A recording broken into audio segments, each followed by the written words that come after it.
welcome back to another episode of the podcast, and also welcome if it is your first time listening to the show.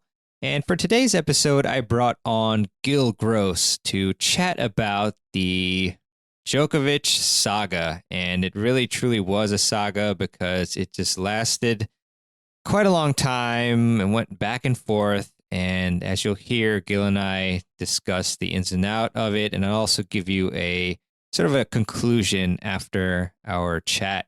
But Gill has done some great work in the tennis world. He is the host of Monday Match Analysis on the Gill Gross YouTube channel, which has over 12,000 YouTube subscribers.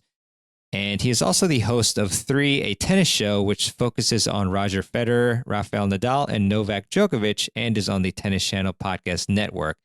And in following the ATP Tour, primarily on his show, I've really enjoyed his analysis of the players and the tour in general and current events. And I thought that he would be the perfect person to bring onto the show to talk about what went on with Novak Djokovic, as well as what he thinks will happen and who his favorites and dark horses are for the Australian Open. So without further ado, here is my interview with Gill Gross.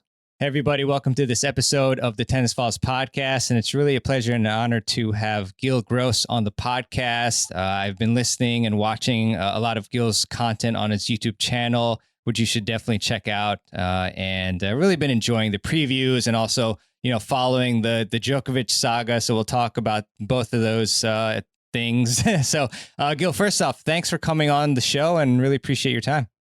Thanks for having me, Maribon. It's great to be here. Oh, yeah, of course. Thank you, Gill. And, I'm always interested in how tennis nuts like myself get their start in tennis. So I'm curious about, your journey and how you first got exposed to tennis. And if you could talk about that a little bit, that would be interesting. Yeah, I hope it is a really interesting story because from my perspective, it's a little bit boring. But basically, these camps that I went to, these day camps, they were like these multi-sport camps, I would say. And tennis just happened to be the one that I gravitated to so strongly that I kind of wanted to just go to tennis camp. So it started off as kind of a summer thing, and then it became a year-round thing. Obviously, I got a bug. Everyone, I feel like, has that phase where because they're a beginner, they're getting better at the sport really, really, really fast. And you get that kind of obsession over that period of time, especially. And it's easy to have because it's like the sky's the limit. I'm getting better every day. Then, of course, you realize your potential to a certain extent, and that kind of slows down. But that, I will say, naturally, I guess the next question would be, why did you gravitate to tennis? I think the competitive nature of the one-on-one aspect I liked. I wanted that responsibility, that accountability that the sport gives you. Then the other thing is I'm not big. I'm pretty small. I'm like 5'6". And I felt like tennis is a sport I could still be good at, that I wasn't at this massive disadvantage, unlike basketball and baseball where I was a really good fielder, but I had no power. I didn't have the size to have power at the plate. But tennis, I felt like I could move well and hit just as hard as most of the people I was playing, even if they were bigger than me. And those were the reasons why I really I kind of fell in love with it. Yeah, that's amazing. You see, some of these shorter tennis players on the tour even that give us a lot of hope. So, I love hearing that. Love hearing the passion. And in terms of like competitive tennis, I mean, did you play a lot of tournaments and stuff? Did you play in high school and college? Like how did you progress that way? Yeah, I had a very strange and unconventional way about it where I trained a ton, and I trained under Chris Lewitt, who I think is a world-class coach. He's the author of a couple of books, The Secrets of Spanish Tennis, and then another book, which is like an encyclopedia on tennis technique. I worked very hard, but I didn't compete that often. I didn't play that many tournaments. I knew I wanted to go to a big school, and my priority was always broadcasting. I wanted to go to a school that was, Power 5. I was never going to be good enough to play tennis at the Division I Power 5 level. Didn't have that in me for sure. I had a pretty bad injury my sophomore year of high school. That also put a dampener on my competitive tennis life. But I would say I got to probably a strong Division 3 level, but decided to kind of leave it at that, and didn't really play enough to obtain a very accurate recruiting ranking or anything like that. So it's kind of weird, but it's just how the cookie crumbled. Part of it was probably my parents just not really being proactive and pushing me into tournaments, but at the same time, really supporting my training and buying me all the equipment I needed, getting me all the coaching I needed. But on the weekends, it wasn't, we're going to get in the car and drive 2 hours, and the weekend is going to be you playing a tournament. That's just kind of how it worked. I don't know. Yeah, no, I mean, I think the main thing really in the end is that, we're in the game, we're participating in some sense because, 99.9% of us aren't playing on the tour or anything like that. Yeah. But you found a different way to contribute to the game and to everybody. And they really love your work, me included. You're giving us recaps. And I also really find it cool that you also give perspective as to the tennis players, like their games and their strategies and, all these details. So it's really cool. And then in terms of your tennis journalism, I mean, how did that evolve over time? Because, obviously now you have, a great show and Monday Match Analysis, and then you have your podcast as well. So, which is a host of 3, right? Is that right? Yeah. Yeah. Yep. Awesome. Yeah. Which is on the Tennis Channel Podcast Network, like my show is, which is great. So yeah, what was your evolving nature of your career in that respect? I figured out I wanted to be a sports broadcaster pretty early on, and tennis was my sport. But I didn't know that I wanted to, I guess, specialize in tennis as heavily as I have. The way it kind of worked out is my radio station that I was interning at in high school ended up shutting down, and I needed a way to continue to do what I thought I wanted to do at the time, which was basically sports talk show hosting, sports commentary, sports opinion. So I went to YouTube because you don't need anyone to hire you in order to say what you're to do a talk show on YouTube. You can just do it. So I did that. I was in high school and I did some tennis stuff. The tennis stuff happened to do a little bit better, a couple of videos that kind of blew up compared to a lot of the other content I was doing. And then when I went to college, theoretically, I could have left YouTube alone. I no longer needed it. I started it for something to do. Once I was at Syracuse, there is a ton of broadcasting stuff to keep you busy. The reason I didn't stop is because I realized that there was an audience out there that was really enjoying my tennis coverage. So I dropped everything else and I just made it a tennis show, a tennis channel. And I created a concept where every Monday I would go super in depth, in more depth than my goal was to go in more depth than anyone else was going, into the men's final on Sunday. So I'll do the show every Monday, not a crazy commitment, and I'll break down the final, and that'll be that. And it just grew, and the audience kept me going because it feels really good, and it's a lot of fun to be able to interact with tennis fans and to share the experience of going through a season with tennis fans, and to have that audience is such an amazing feeling that kept me in it. So it just really evolved from there. I think to answer your question. Yeah, I have to give you major props because when I first started Tennis Files, it actually was like a tennis news site. And I was telling myself, yeah, I'm going to cover like all the matches all the time. And I was working too. And like I tried for a few days and then I said, how the hell am I going to compete with all these sites and everything? But what I like about you is that you kind of niched it down in a sense that you weren't like reporting like every single match every day, but you picked a day to talk about the tournament and such. So very, very cool. So obviously I want to get into the the Djokovic saga. I mean, it's just like insane what's happening and back and forth with all this stuff. So, for some people who haven't been tracking quite as deeply as you have, can you tell us like why Djokovic's visa was initially canceled? I wish that were clearer. Or maybe what happened, I guess you could. And here's why I say that. You could say, I'll tell you what the federal government said, and the organization that kind of makes the rules or sets the guidelines is the ATAGI, which I still don't memorize what it stands for. But anyway, they tell the border force basically what the guidelines are. Then the border force interviews you at the border and decides to either accept your visa or cancel your visa. And the communication from Tennis Australia to players was you need to you have three options: either get vaccinated or prove that you have an acute medical condition that prevents you from getting the vaccine, or prove that you had a positive COVID-19 test in the last 6 months. There are three individuals who chose the third option, and they had a positive test, and that's what they used to get into Australia. Renata Vorochova, the Czech doubles player, an unnamed official, and Novak Djokovic.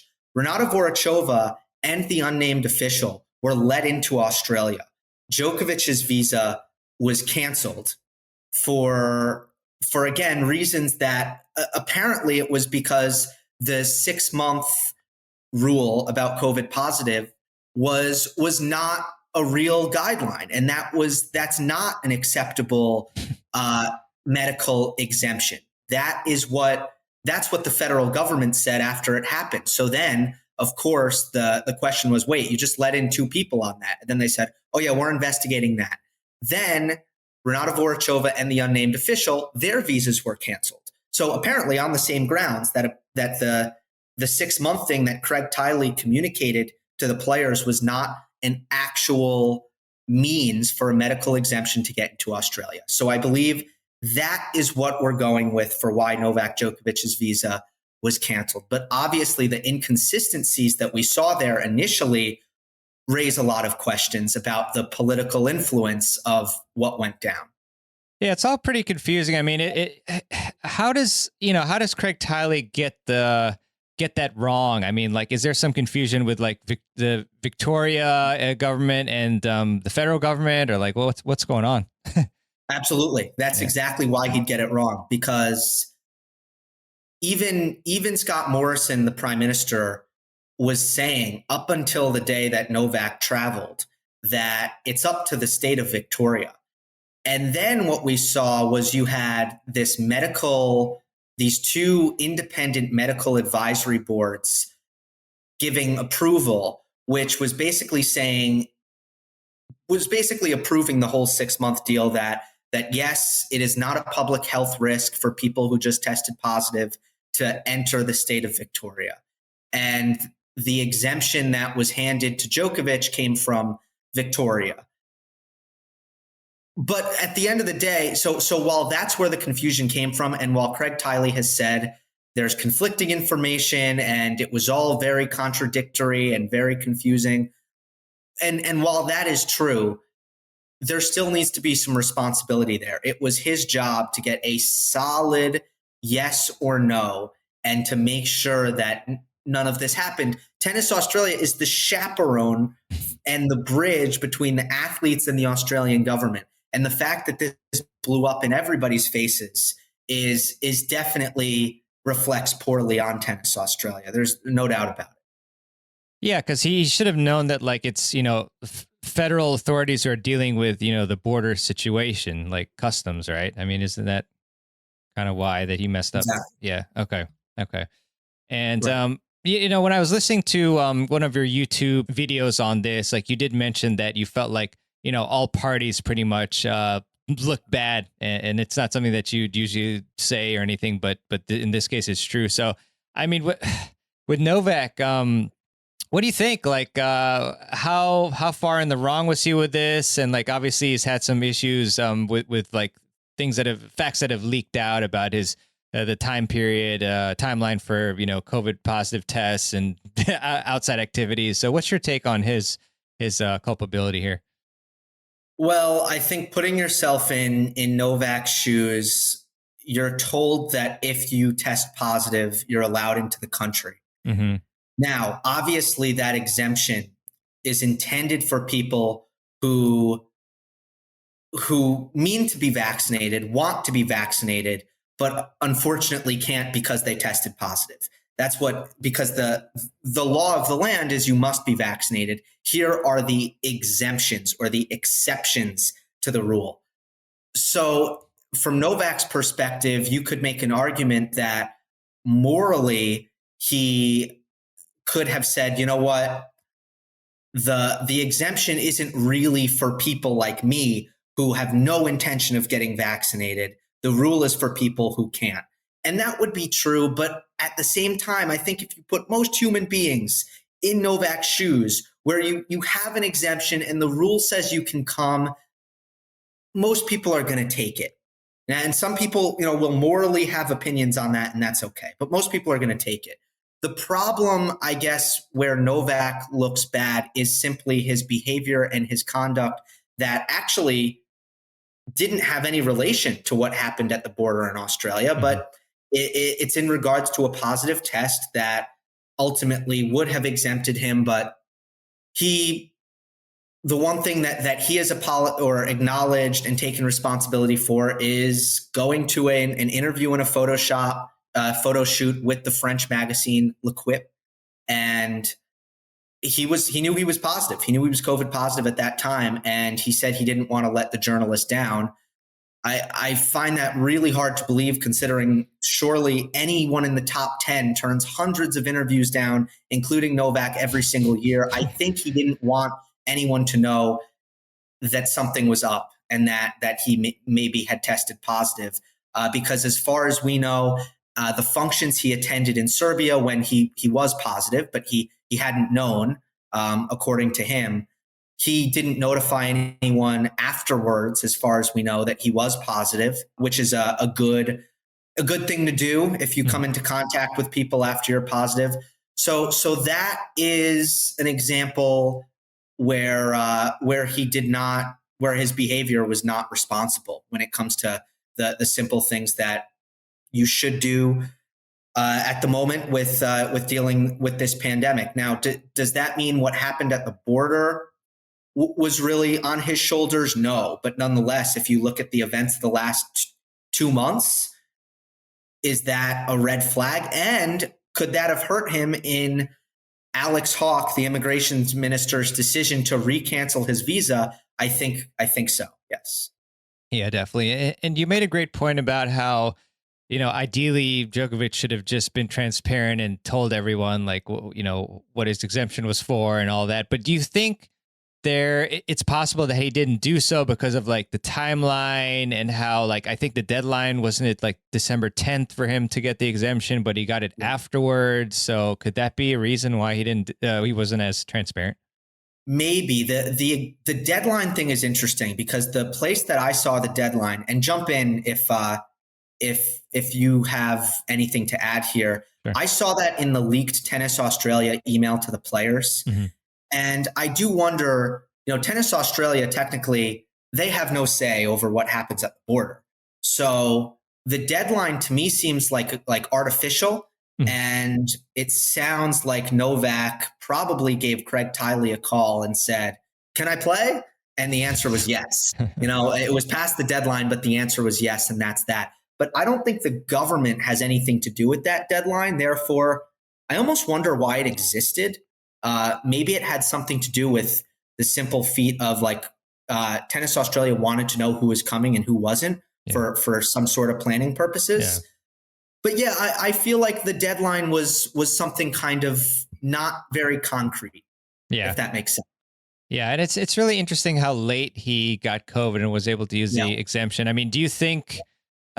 Well, I mean, we don't want to speculate too much, I guess. But what do you think he would have done if he didn't get COVID? You think he just wouldn't have played, or what? Yeah, that's what it looks like. I can't really think of anything else because I'm pretty sure it was too late to get vaccinated. I don't think you can, because I'm pretty sure the rule is fully. You can't get one shot and go to Australia. You need 2. So that's too late. I don't think he was going to play. I'm pretty sure the plan was to skip it. Yeah, that makes sense. Hey, I may be messing this up totally, but Johnson and Johnson is one shot, right? I remember it was one shot. So could that have counted? Maybe as a full Good question. vaccination? Good question. I'm not sure. Yeah, it's okay. We'll have to look at that. But in any case, yeah, pretty crazy stuff. And in terms of the documentation that he submitted, where he or his agent said that Djokovic hadn't traveled within the past 14 days. What do you think about that? Do you think, obviously we're kind of like guessing as to whether he's telling the truth and all that, but like, do you think that's pretty common that like, his agent filled it all out and then he didn't look and all that? Or do you think he would have actually reviewed it? Definitely common that the agent takes care of it. There's no way. I mean, there's a lot of paperwork involved here, and I'm sure the vast majority of players who can afford to tell someone to do it for them do that. I mean, us regular citizens often pay people to do our taxes because it's just too complicated. So just as an example. But in terms of the error being made, that's the kind of thing that regular people don't get away with when it comes to these visa decisions. I mean, countries don't care if about your desire to be let in. This is generally a situation where people trying to cross borders are very powerless. They are not treated generally, and I'm not supporting this. I'm just illustrating this as a reality. They are not treated as like someone who is deserving of empathy, understanding, exceptions. It's a brutal game they play with visas and borders. So it's a bad mistake. And I don't know if it played any factor. It's a human error. It's not, it might be on Novak's agent and not Novak, but you're not supposed to mess up on visa form. I can tell you that. Yeah, I mean, it would be kind of ridiculous and a slippery slope if we, like people had to fill out stuff, information, and then like when it's false, they say, oh, it was my agent or was this and that. Like, are we supposed to let everybody off who gives that excuse like that? So yeah, that's definitely a slippery slope. In terms of the players, I mean, I know you're not like at the Open and everything, like asking people what's going on. Maybe you are talking to the players, but like, what do you think they think, or do you think they even care? I think that there are a lot of players who have no interest in putting anything out in the media about a controversial issue. Like you have to think a lot of people, I have seen, especially Novak fans, disappointed that there hasn't been a large response in support of Novak. Even players who would like to say these things or are saying these things behind closed doors, there is a huge percentage of these athletes who would rather just not have to get involved here. and you really can't, I don't think you can blame them for that. It's not in their best interest to put themselves out there on controversial issues such as vaccination, vaccine mandates, and things like this, because they have fans. And the best way to keep all of your fans happy is to frankly shut your mouth, because your fans probably don't agree on a lot of these issues. So the more you put yourself out there, the more you're alienating some of your fans for no reason, really. In terms of what the players think, 97% of them are vaccinated. On the ATP side of the top 100, I should specify. So I think that tells you that a lot of them probably have one of the viewpoints that people have had, which is like, well, no sympathy, you should just be vaccinated. And that's where that kind of ends. Now, once you get past that, I think if you look at the facts, I think that Novak starts to look much more sympathetic. Once you get past well, you could have just gotten vaccinated. And in that respect, there are probably many who are like, hey, I read this Tennis Australia. I got this email too from Tennis Australia. It says that if you test positive, you can come in. So what's the big deal? There's also some of, I'm sure there are some players who they disagree with Australia's overall policy here. and they don't believe in vaccine mandates, even if they are vaccinated. So I'm not really answering your question, which is how do most players feel or what's the pie chart, because I don't really know. Sure. But I imagine that it looks a lot like the public. And the public is not on the same page on this situation. Now, the Australian public, I think, especially the non-tennis fan public, I think that they are mostly on the unvaccinated athletes should absolutely not be let in. Thank you very much. Now, they have no idea about the specifics. They don't know how many slams Novak has won. Not saying that should matter. All I'm trying to say is they don't care about Novak. They have no emotional attachment to Novak. Tennis fans do. And tennis fans are biased by those things, either positively biased or negatively biased. I would say the locker room is probably pretty split, if I were to guess. Gotcha. Thanks, Gill. And yeah, I don't know. I started thinking about Novak's parents and brother, and I almost like find it hilarious in a weird way. Like when they're talking about the conditions and I think one of the sayings was like Novak is Serbia and Serbia is Novak, and it was kind of funny when they, I guess, as you mentioned, that I was listening to, like once a reporter or somebody asked about the timeline of events, like the brother was like, this press conference is over. Yeah. It's kind of crazy. But do you think that, what do you think about the conditions that he was in? And do you think that will affect his game? And, because obviously it did disrupt his very stringent nutrition and training plans. But that being said, I guess it's interrupted again, right? So I don't know, how you think he'll perform at, on Monday if he does play, Right. given the interruptions and so forth. Yeah, I'm sure you plan on getting into this later. I don't think he's in a good position legally, but if he does play, I think physically, I think he'll be fine.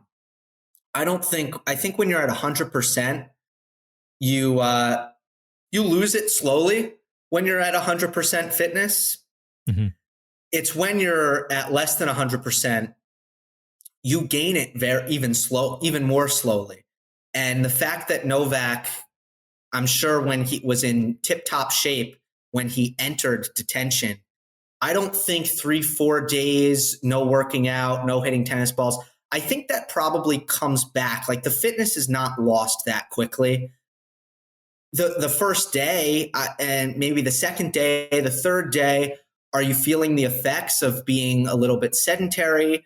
Are you feeling stiff? Are you feeling more sore? Probably yes. But in terms of the things that really matter, and players spend a lot of hard work on building up, cardiovascular endurance, muscular endurance, I just don't think you lose that in 3-4 days. I think it takes maybe like 2 weeks, 10 days, then you start to lose that.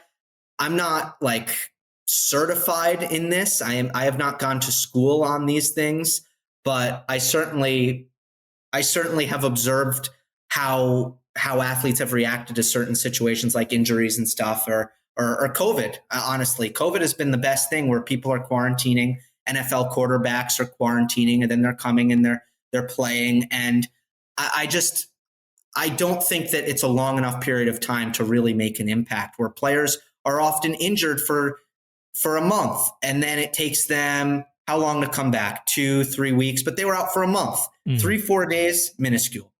Yeah, that definitely makes sense there, Gill. I agree with you. And so in terms of like next steps, and so by the way, we're recording this on a Friday, and it'll come out in a few days after. But what is the next step? In terms of what's going on? Like has Djokovic's team filed an injunction on the latest cancellation? They haven't had to. They haven't had to, because he's not in detention. He's now. The question, I guess, now becomes, how quickly can they get back in court? Because it does seem like an appeal is being lined up, and it's the weekend, which is a big problem especially in government, because government is not usually open. Yeah, definitely not here. Yeah. So, yeah. I don't know if they're going to be able to get this together quickly enough. I do know that from the political reporters that I've followed in Australia, it looks like it's going to be a tough court case to win, because the minister has discretionary power over this, which means the burden is really on Novak to. I don't know if I were to tell you what the defense is going to be against someone who has discretionary power to cancel any visa he wants. I couldn't tell you. I mean, the way he won the first court case, I can tell you that it was because Border Force didn't give him a chance within a reasonable time window to respond to the cancellation of the visa, which is written in the procedure. When a visa is canceled, you get to respond. And they told Novak you have until 8:30, and then they went at 6:15 a.m. They said, okay, we need your response. And he was like, yo, my agent's sleeping, Craig Tiley's sleeping, I have nothing here. And the court was like, what was this? Right? And they quashed it. Yeah. I don't know what it's going to be this time. Yeah, weird. And just to clarify too, as far as the timeline and chance that he plays, so are they supposed to come to a judgment on the weekend, or do you think it's going to be afterwards and he'll definitely play, or what are the chances that Novak will play, do you think? I've heard they wanted to get this done by Monday, which probably means they want to be in court on Sunday. And I'm just unclear at the moment if people are going to be showing up to work or not on that day to actually execute what needs to be executed, or what Novak's team desperately at least wants to be executed. It is kind of and then the tough thing I would say on the other side is this decision took a really long time, which is fine. I mean, it's Alex Hawke's right to take due diligence, and these things do take time. But then in the statement, and part of this could be because of the prospect of an appeal, he didn't really say what grounds he was recanceling the visa on. He gave the most vague thing possible. And again, I think if he was specific, he would have given Djokovic's legal team a chance to respond to whatever he said. So I think he was vague by design. But all we have is public interest and some other word that didn't mean anything to me, like good process or whatever. Yeah, good order grounds. I just brought it up. Yeah. Yes. Yeah. Good order. I don't know what good order means. I know what public interest means. It's incredibly vague. So what's interesting about the prospect of an appeal case, which I do hope we get because I like information. And when people have to be sworn under oath and go in front of a judge, we get information. So I hope that there is a trial just for the sake of understanding the issue better. And I don't really know what to expect if there is. Yeah, it's wild. Yeah, I'm just going to read it. Just the first sentence is, today I exercised my power under Section 133C3 of the Migration Act to cancel the visa held by Mr. Djokovic on health and good order grounds on the basis that it was in the public interest to do so. So there you go. Yeah, I made a joke to my friend, what if it's like in the middle of Novak's match, and like all of a sudden they they come in with handcuffs or something, and is like drag him out, and they say Kekmanovic wins by deportation. I mean, I don't know. It's great. Do you know what time Novak's match is on Monday by any chance, or like morning, afternoon, evening? Don't recall. No, I'm not sure. Or they might not have scheduled it yet. I don't know. No, but I will say the top half is generally on Monday. Yeah, so yeah. I can say that.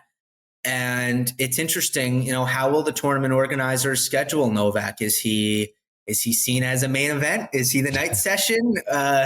Or is he the day session when people are going to be a little bit less drunk and maybe a little easier to control? Yeah, that is a very good question. Let's see. Trying to think if there's any other wrap-up questions for you, Novak. I do want to get some of the projections in and your thoughts on the draw overall. But fan reaction as well. You kind of touched upon this, but fan reaction overall, you think it'll be mixed, right? Or one toward the other way or the other? Yeah. I don't know. In my world, it's very much a bubble. It's diehard fans. A lot of them, whether that be a diehard tennis fan, a diehard Djokovic fan. I do have a lot of those because I feel like over the years I've treated Novak fairly whenever I can, and I think people really do appreciate that. Um, you know, I've been getting a lot of people. It's weird because, and to answer your question, yeah, I think there's going to be a lot of split because even what Australia's outlook on the pandemic, which is really how this begins. Nobody can agree on that in the first place. So how could you go from not agreeing on that to everybody agreeing on Novak? You really can't. I'm trying to think, like, is there a comment that I've seen a ton? Yeah, I guess the most popular opinions that I've seen from fans is either the complete kind of pro-vaccination stance, which is like, the answer here is to get vaccinated. Mm-hmm. I've seen that a good amount. On the Novak side, this has nothing to do with public health. If you got COVID, your immunity is as high, if not higher, than if you got vaccinated, which is true. And it's completely political and it's completely biased and it's absolutely shameful. So those are the two things that I've seen most often. And Mirabal, those two things are very far away from each other. Slightly. Yeah. I have seen also a lot of the Novak contingency wanting to have a look into Nadal's entry into Australia. And I believe that there's been a misunderstanding of the guidelines in Melbourne. I don't want to get into it unless you want to, but I do think Nadal's entry was okay, and I don't think any rules were broken. Shapovalov and Pavlyuchenkova, they did the same thing. I don't hear anybody complaining about them.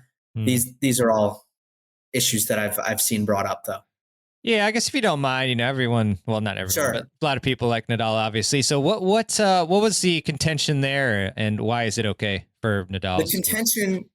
The contention is that it was not 14 days between him testing positive and him entering Australia. If you go onto the official website, you can find a bullet point where if you don't read the whole thing, it says it needs to be 14 days. But what that really says is it needs to be 14 days if you cannot provide a negative test. If you don't have a negative PCR test, then you can still be allowed into Australia. And generally for all travelers, you need that negative test. But if you're positive for COVID and you keep testing positive, which is something that can happen, it's called like viral shedding. Australia still wants a way for people to come into the country if you continue to test positive. And part of that kind of checklist is it's got to be 14 days after.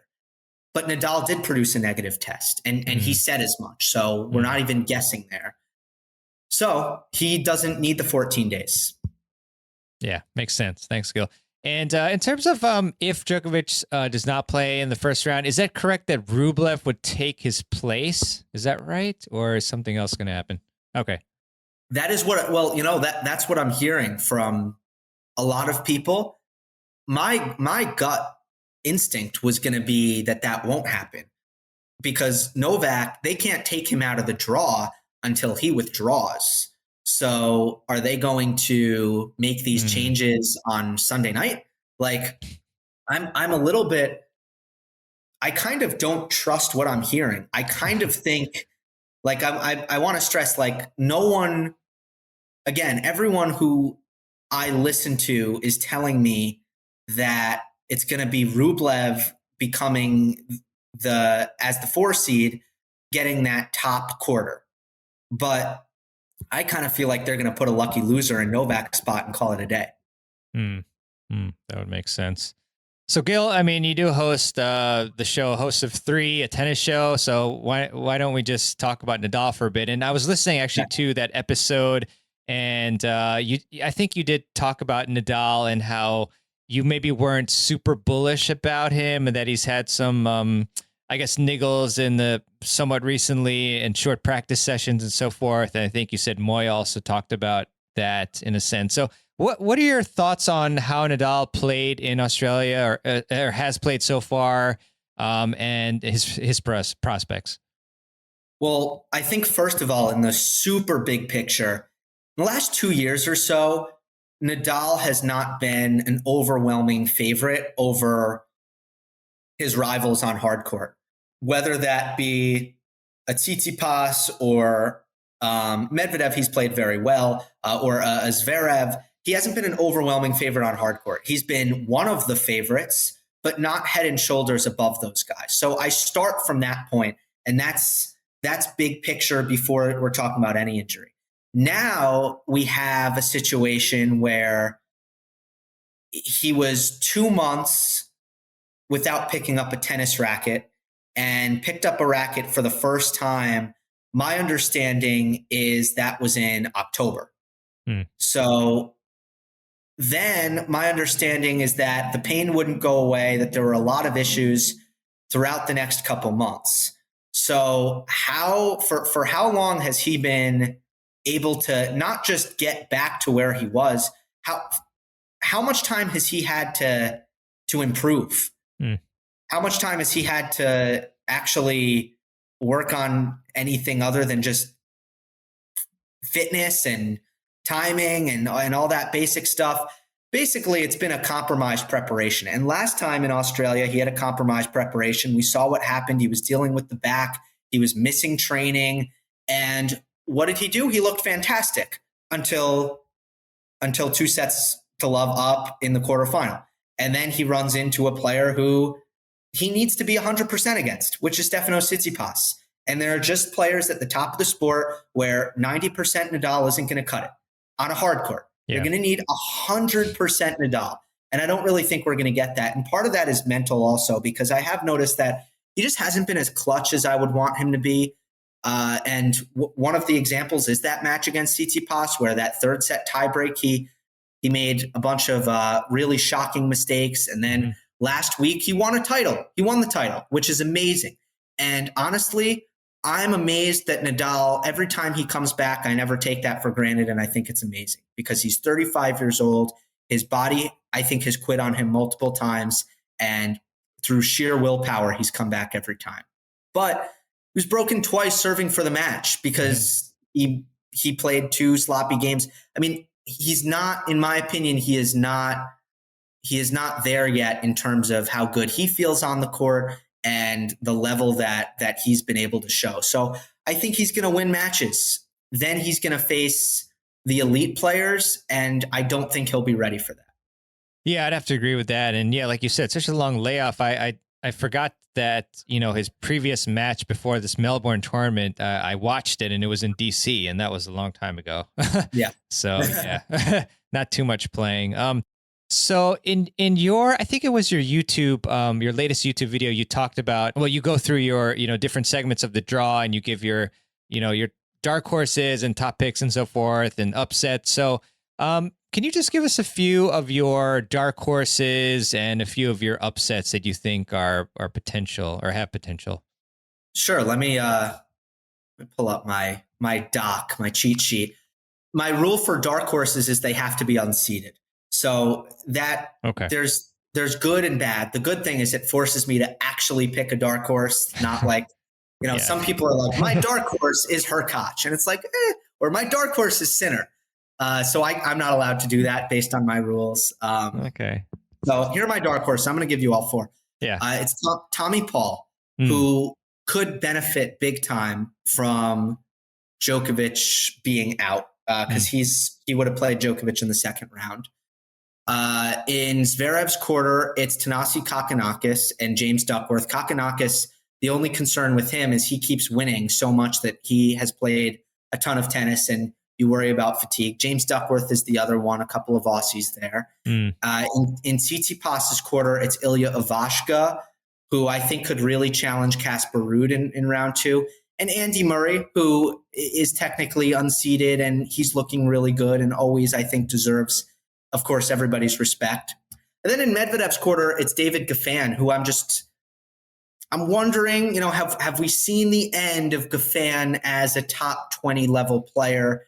And we'll find out probably this year, but I leave open the possibility that the answer is no. Yeah, I hope not. It's definitely been a while since we've seen him do some major damage, if I recall correctly. And obviously, let's leave Djokovic out of this. But Who are your favorites? I mean, I think for me, I think Zverev, Tsitsipas, they obviously have a really good shot at it. But who do you think has the best shot? I really think there's a pretty big gap on hard court between Djokovic, Medvedev, and Zverev and everybody else. Yeah. I make them big favorites against everyone. And if you look at what happened in 2021, it really did reflect that. If you look at the Australian Open, you had Djokovic, you had Medvedev against. Did we get Medvedev Zverev in Australia? Anyway, we got Djokovic Medvedev in the final. If you look at the Olympics, we had a Djokovic Zverev semifinal. Mm-hmm. If you look at the U.S. Open, Djokovic Zverev semifinal, Djokovic Medvedev final. If ATP finals, Djokovic Zverev semifinal, Zverev Medvedev final. Like, it's really these three guys who have been battling for these hard court titles, and I think there's good reason for that. Tsitsipas has some things with his return that really just doesn't. He's just missing that 5% that he needs on that shot to really compete. And then you have some guys who just haven't been ready, and a Sinner and an Alcaraz or a Hurkacz or Rublev. They're going to be underdogs. So I favor Zverev and Medvedev. And then, the concern with I give Medvedev a head-to-head matchup advantage over Zverev right now. The one concern is this. Medvedev's offseason was 3 weeks. It's crazy. It's crazy that, eventually I could see that catching up to him. So I don't know, once he gets through the first week, I feel pretty confident that it'll be all systems go. But if you were to ask me if one of them is going to lose round one or round two, who's it going to be? I'd actually say Medvedev. So this could be Zverev's chance now. He's got some mental hurdles to overcome because he has not played well under pressure in majors against the best players in the world. We'll see. We'll see if that continues. But to me, Medvedev or Zverev, massive favorites. And I don't have anyone who I really circle as someone who can beat them on their best day. Yeah, great thoughts there. In terms of Medvedev, kind of to just go on more of the strategy and game improvement, which is kind of the theme of the podcast usually, is how would you characterize his game, and what are the strengths of his game? He is someone who probably has the greatest serve return combination in the history of the game. The reason for that is he is the best moving big man in the game. He has taken what Rafael Nadal has pioneered, which is that super deep return position that gives you tons of time on the ball. You need a lot of speed and physical fitness to execute that. Medvedev has that, but then he also benefits from being 6'6" on the serve. So you have a guy who is a top 5 to top 10 server in the game. He is also a top 5 to top 10 returner in men's tennis, who has incredible endurance, who has incredible consistency. And it's a very nightmarish unicorn combination. Where he could improve, well, the biggest thing, in my opinion, is the forehand. Somewhere where, and especially when it comes to generating pace, and that's what hurts him on clay.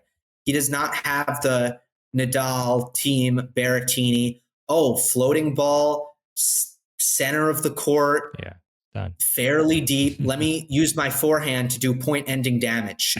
Medvedev just doesn't have the strength to do that, or the weight of shot. So I think that's his biggest weakness. Sometimes the speedy players can bother him because he's like, I can't finish the point. I can't hit through the court, because his ball is not huge, especially on the slower surfaces.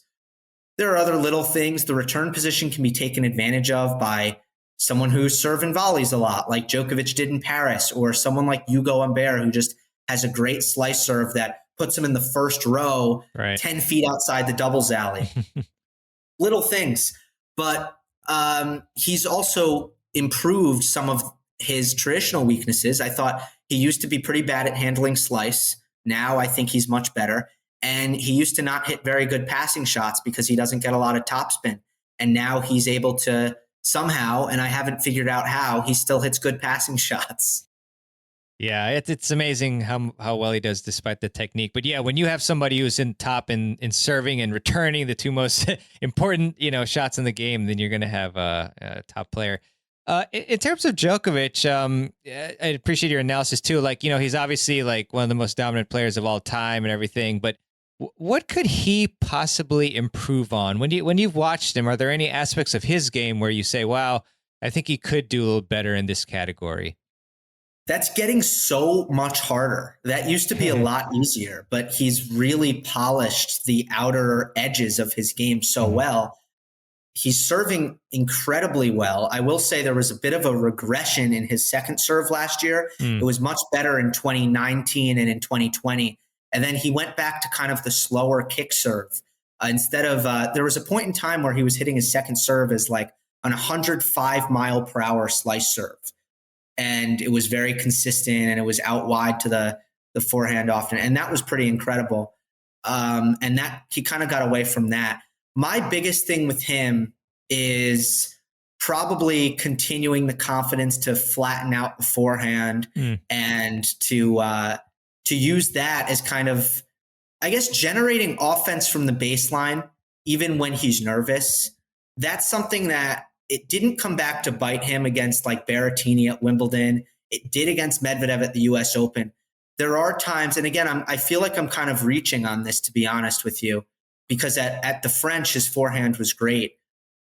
But sometimes the concern, I think, is he doesn't want to be as physical as he used to be willing to be. So he doesn't want to be as physical, but he also doesn't have huge finishing power from the back of the court. And that can be a tough combination sometimes. And that's where you see him start to go to the drop shot to try to finish points, or to go to net prematurely to try to finish points. That's generally when you see that he's vulnerable, when he's looking for ways out and he doesn't quite have the weaponry to do it. But I'm not really sure, to be honest with you, what the glaring hole is at the moment where he can improve. Gotcha. What do you think? What do I think? I think maybe try not to hit referees. That's a good one. Yeah. No, I agree with your assessments. Yeah. I mean, sometimes I feel like maybe he has like kind of low energy. I kind of think back to like he had a streak of like losing the first set quite a bit, but then he just, he would come back from those like a champ. So it was incredible. But yeah, not too many holes. Good stuff. And what do you think about it? So I'll preface this by saying, we're not ignoring like the WTA Tour or anything, but Gill, I think if I'm correct, like you pretty much focus on the ATP Tour, right? Like in your analysis and stuff. Right. As a journalist and as a commentator, I obviously cover WTA all the time on my Twitter feed. I will cover WTA on YouTube, where I feel like I'm going into a very, very in-depth analysis. Yeah. I don't even have the confidence, honestly, on my, I guess, WTA knowledge base to really deliver confident expert analysis. But I'm just not quite there.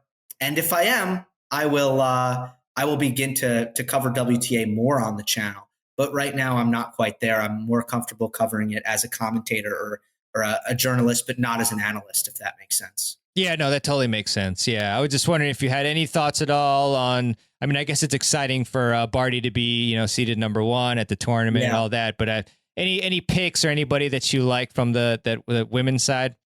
I do have thoughts. My thoughts are that Ash Barty is the best player in the world by a lot, and I don't know if she's seen as that. Obviously, there have been injury issues, and maybe that's why. The weirdest thing about her resume is she's been really dominant against top 20 players, like really, really dominant. And then she has some losses against some lower ranked players, which is curious to see. I don't know if I don't know if that's a mental thing, if she's not kind of getting up for some of those matches that she needs to be, the earlier rounds against the lesser ranked opponents. But ultimately, when I look at the completeness of her game, the weapons she has, what stands out to me more than anything is her combination of offensive weaponry and defensive capability. And I think a lot of the top women in the top, I would say like 10 besides Swiatek and Sakari, who are just not quite as polished, but I think have the ability to do both. I think that there are a lot of players who are offensively dominant on the top of the tour.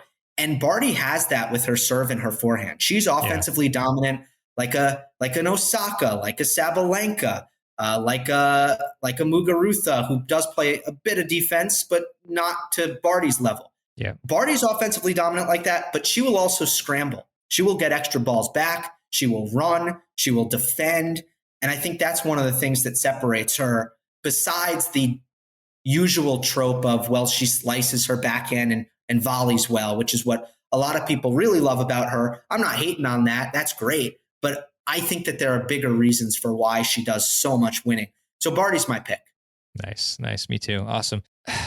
Kind of random question that came in my head. I was surprised by, and going back to Djokovic again, I was surprised that, the Kyrgios kind of came into defense of Djokovic, although I can't understand it from the aspect of, media, the media getting on the players, both of them. And then I was also a little surprised that Tsitsipas, like, I think it was him, right? That he kind of came out like fairly strongly against Djokovic, if I remember right. Yeah. But what do you think about that? And do you think that there's a chance for a Kyrgios Djokovic bromance? Nick Kyrgios is an amazing example of why this issue just spans way beyond kind of Novak, and why no one's going to agree on this, because I think what Nick doesn't approve of is Australia's outlook on COVID and how the government has handled the pandemic. So because Nick doesn't like that, of course he doesn't like how Novak's being treated. As soon as you start to see it as like, Nick must love Novak. No, he's already said he does not like Novak. Nothing has changed there, right? Like when he said that, believe him. And then in Tsitsipas's case, I'm a little bit suspicious that Steph wasn't communicating exactly what he was trying to communicate. And sometimes he's a very thoughtful guy. Yes. And his English is totally fine, but sometimes I think he tries to reach for kind of complicated explanations and sometimes misuses certain words and stuff. And I'm just a little bit, I watched the video, I watched the clip, and based on the fact that Tsitsipas really wasn't planning on getting vaccinated until the tours or the tour and tournaments kind of encouraged him to, and Greek media got really mad at him when he said that he wasn't going to get vaccinated. So those two things combined may have gotten him to get vaccinated. But with that as the context, I don't know that he was trying to say or come down hard on Novak. I actually think that there might have been some mistakes made in his communication. Yeah, could be. Maybe not. But I almost think he'll walk it back. But what he said was everybody is like fools, right? He made everybody look like fools. Yeah, and that part of me, I don't know. What do you think of this? Part of me wonders, does he mean like, oh, we didn't have to get vaccinated? Like he made us look like fools. We didn't have to get vaccinated. Like everybody did this thing and we didn't even have to. So he made us look like fools. Yeah, I mean that's a plausible interpretation. I mean, he also said that Djokovic has been playing by his own rules. Yeah, but I don't know if that's necessarily, I'm not saying he does admire this. Maybe he admires that. Like maybe he means that as a positive thing. Like he's playing by his own rules. I guess there's definitely a negative connotation of that usually, but you can also be envious of that. You could, yeah. You could, right? Yeah. Although I am reading this one last part and like, I didn't remember exactly what he said either, but he did say it takes a lot of daring to do and put the Grand Slam at risk, which I don't think many players would do. Yeah, Could be. I think he meant for Novak. He's putting it at Novak. risk for Novak. Yeah, yeah. Oh, I see. I see. Gotcha. You know what I mean? Yeah. Like he's saying, and that was another thing that I think was misinterpreted possibly about what he was trying to say, which he was saying, oh, it's a big risk. Novak is making a big risk. I think he means the risk is that Novak can't play. And that's Novak's personal risk. I don't think he meant the risk is that we're all going to get COVID, you know? Yeah. Yeah. It's always got to kind of take into account the possible misinterpretation or the, how the quotes are put in the article. So, Gill, I really do appreciate your time, man. I obviously want to respect your time, and you've got some stuff to do here. So where can people find your awesome content at and check it out? So my YouTube channel is called Gill Gross. Simple YouTube search will pull it up. The podcast, which not all my content goes up on audio, but a lot of it does. For that, look up Monday Match Analysis on wherever you get your podcasts. And also a Tennis Show, which is my podcast with Joel Drucker and Amy Lundy, also on YouTube. And that specifically covers Roger Federer, Rafael Nadal, and Novak Djokovic. And I really enjoyed this. Thank you so much for having me on. Yeah, anytime, Gill. Thanks so much for your time. And everybody can check out Gill's links in the show notes, on the show notes page and in your app, podcast app. So, Gill, thanks a lot for coming on to the show. Really appreciate it, and hope to talk to you again soon, and keep up the great work. Thanks, Mirban. So a couple days after Gill and I recorded this interview, we, of course, learned that Novak Djokovic had to leave Australia on Sunday after 3 federal judges upheld Australia's Immigration Minister Alex Hawke's decision to revoke Djokovic's visa for the second time. And it was quite an interesting trial. The debate focused on Djokovic's views on vaccination and whether those views constituted a public health threat. And so the 3 judges upheld the decision to revoke Djokovic's visa. And they did not, at least as of today, have not issued an explanation for it, but it was a unanimous vote. So there you go. And yeah, obviously crazy times. And, of course, Australia and the tournament, they could have perhaps just had a bright line rule without exceptions, which would have made things easier. And, as I know, being an attorney, when you introduce exceptions and, gray line or gray areas, that's going to cause issues and debates. And then you have, this power that the immigration minister has to determine in the interest of the public health, basically that he can revoke the visa. So it's complicated. But despite that, I hope that you all enjoy the Australian Open and plenty of great tennis. And I've been watching some already. And yeah, it's still exciting matches. So the tournament must go on.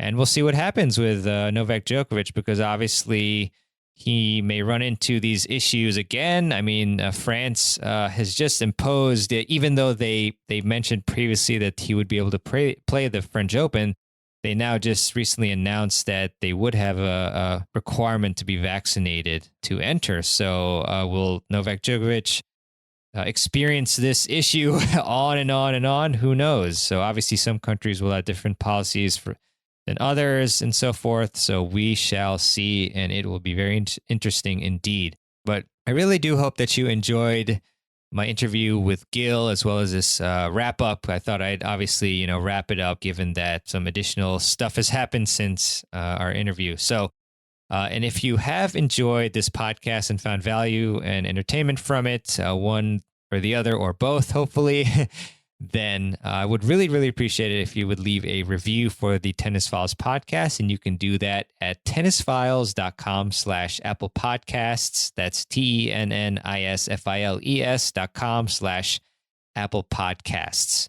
Or you can leave a review on your favorite podcast app of your choice. But leaving a review on Apple Podcasts just seems to move the needle the most in terms of then bringing the show higher up in the wacky algorithm that Apple has, so that more people can view it and benefit from it. So there you go. And I would like to leave you with a quote, as I often do at the end of the show. And this is very appropriate. It's from Martin Luther King Jr., and I'm recording this outro on MLK Day. So Martin Luther King Jr. said, "Out of the mountain of despair, a stone of hope." Very deep quote there. And with that, thanks so much for listening. We have a great interview coming up with Dr. Mark Kovacs, a fan favorite, on how to get your fitness routine in gear and improve your performance on the court. And always amazing insights from Dr. Kovacs, so you won't want to miss that one. But thank you so much for listening to this episode, and we'll see you on the next episode of the Tennis Files podcast. This is Mirban Aranshad signing out. Oh, and one last thing that I almost forgot to mention, just out of thoroughness, is that Gill and I talked about Rublev, the fifth seed, potentially taking the place of Novak Djokovic in the draw if Novak had to leave the country, which he indeed had to do. But it actually turns out that a lucky loser, I believe, replaced Novak Djokovic instead. So I just wanted to clarify that Rublev did not go in Djokovic's place, rather a lucky loser did. All right, that's it. Have a great one, and I'll see you on the next episode. Peace.